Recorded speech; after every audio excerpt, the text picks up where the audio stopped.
Marathon ही 19वी Tata Mumbai marathon आहे। यामध्ये athlete तर असतात देश विदेशातले, पण सर्व लोक याच्यामध्ये अगदी लहान मुलांपासून वयोवृद्धांपर्यंत दिव्यांगांपर्यंत सर्वजण या टाटा मुंबई मॅरेथॉनमध्ये धावत असतात।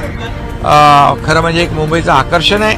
ही जगातली 10वी टॉप 10 टाटा मुंबई मॅरेथॉन आहे आणि मुंबईसाठी धावत असते। आज मुंबई 24/7 आहे। मुंबई कधी थांबत नाही, मुंबई धावत असते, मुंबई धावत असते आणि त्याचं एक सिम्बॉलिक एक प्रतीक म्हणून एक टाटा मुंबई मॅरेथॉनकडे पाहिलं जातं। हजारो लोक धावक या ठिकाणी सहभागी होतात आणि वेगवेगळे पर्यावरणाचे संदेश त्यांच्या टीममधून दिले जातात।